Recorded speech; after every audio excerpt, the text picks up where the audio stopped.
What's up, y'all? It's Euphrates, and today I'm going to be reading from Revelation 9 and 10. Some pretty heavy stuff, so I just warn y'all that um, that uh, you need to be prepared, but also don't be afraid. It starts off at chapter 9. It says, "And the fifth ain't." So last time I talked about the four first trumpets. Now this is the fifth trumpet. And right before the fifth trumpet, he sees an eagle saying, "Woe, woe, woe to those who dwell on the earth at the blast of the other trumpets."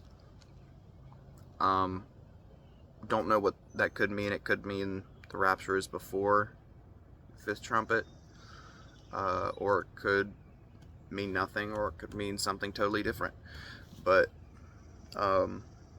yeah, it says, "And the fifth angel blew his trumpet, and I saw a star fallen from heaven to earth, and he was given the key to the shaft of the bottomless pit. He opened the shaft of the bottomless pit, and from the shaft rose smoke like the smoke of a great furnace. And the sun and the air were darkened with the smoke from the shaft. Then from the smoke came locusts on the earth, and they were given power like the power of scorpions of the earth, and they were told not to harm the grass." Well, I'm not thinking. It's, my derealization's being weird right now. Um,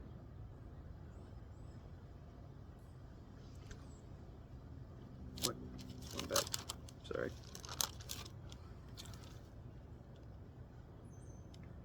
Came locusts on the earth. They were given the power, like the power of scorpions of the earth. They were told not to oof the grass of the earth, or any green plant, or any tree. But only those people who do not have the seal of God on their foreheads. They were allowed to torment them for 5 months, but not to eliminate them. And their torment was like the torment of a scorpion when it stings someone. And in those days, people will seek oof, will not find it. They will long to oof, but oof will flee from them. In appearance, now this part I don't fully understand, and I'm open to any suggestions of interpretations. And yeah, if anybody knows any more about this, please feel free, comment what you think, what you know. Yeah, I'm always open to learning. It says, this is probably a metaphor, most likely, but I don't understand it exactly. What is that? It says, "In appearance, the locusts were like horses prepared for battle. On their heads were what looked like crowns of gold. Their faces were like human faces, their hair like women's hair, and their teeth like lions' teeth. They had breastplates like breastplates of iron, and the noise of their wow, the noise, the noise of many, the noise of their wings was like the noise of many chariots." What is it? Noise of many chariots with horses rushing into battle.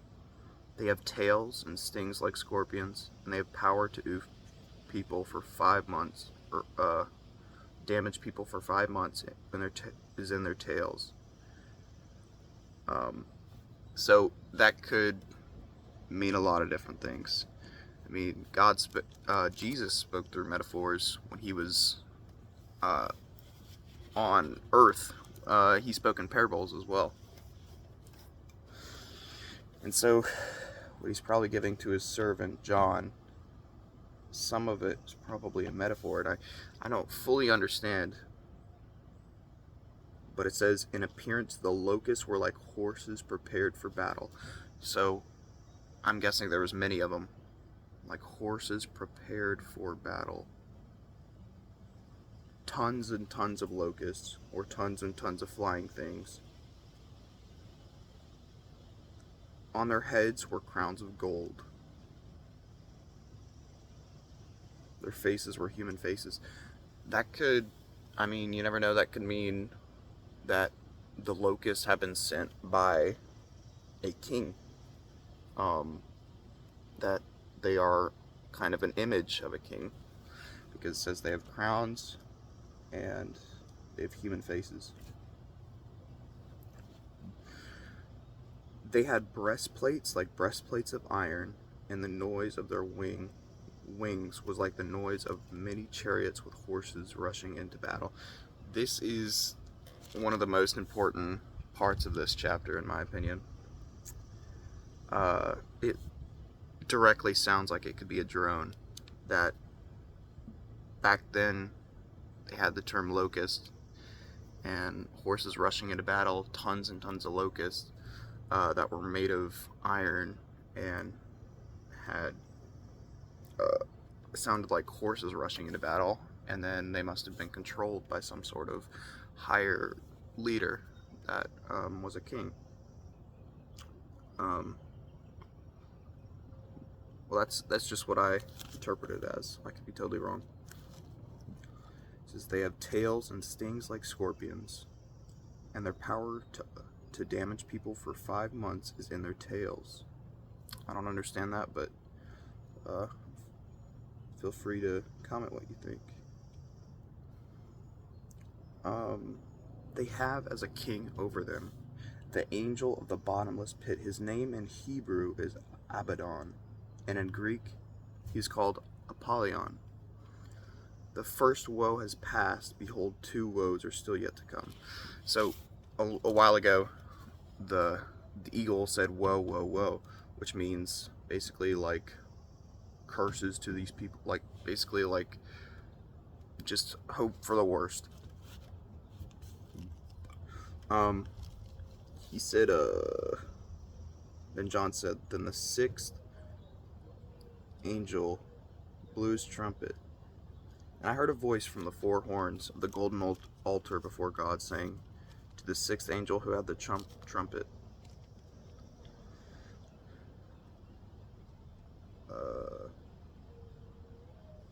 release the 4 angels who are bound at the great river Euphrates.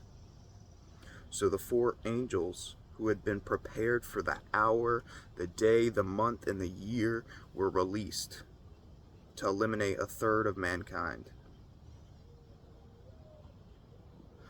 The number of mounted troops was twice 10,000 times 10,000. I heard their number. Twice 10,000, 20,000 times 10,000. That 2 million, maybe. Might be 2 million troops attacking the world when the Euphrates River dries up.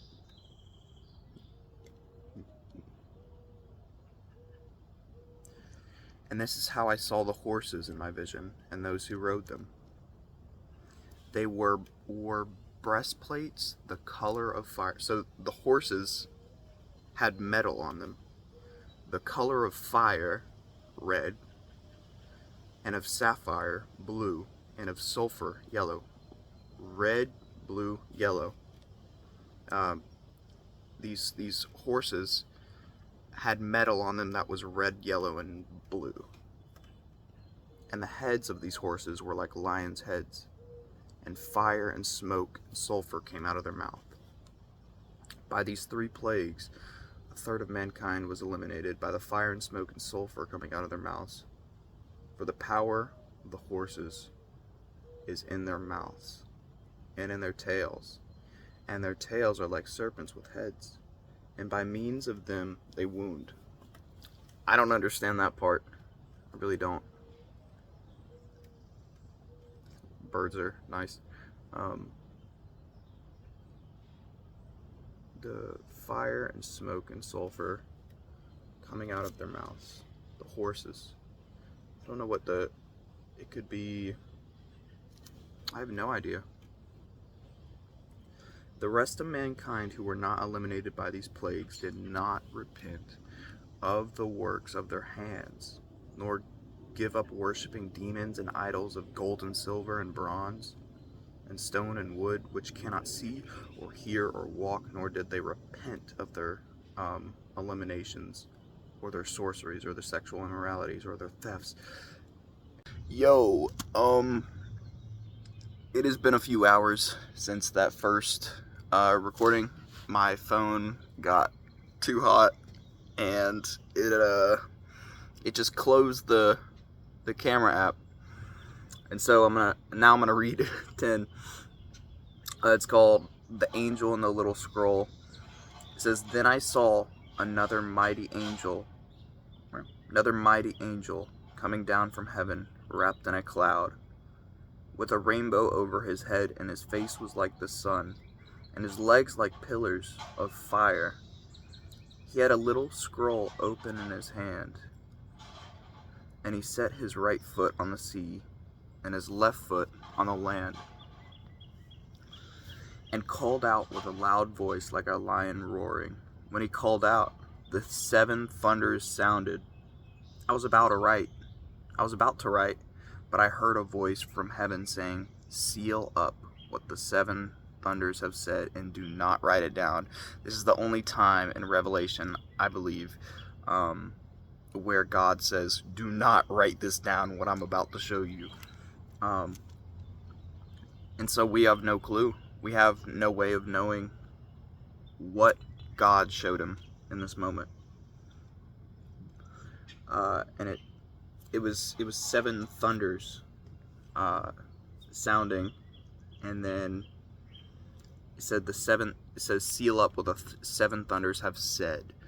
So it's probably a lot of prophecy about the future, and God was like, "Don't tell anyone this," pretty much. "Don't write it down," because he's writing down while he's seeing the vision. It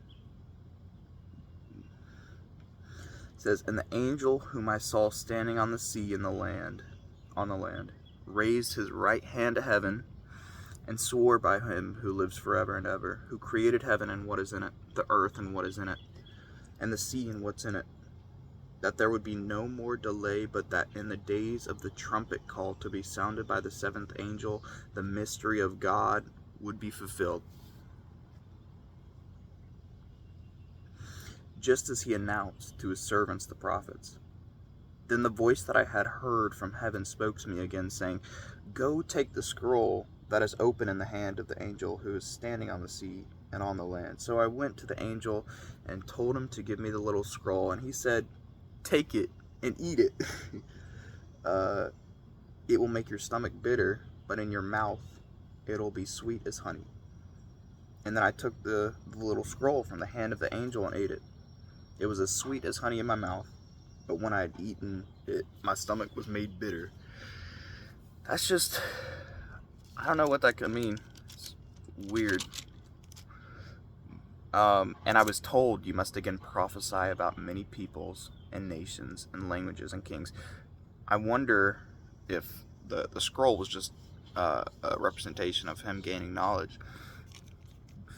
And yeah, that's the end of chapter 10.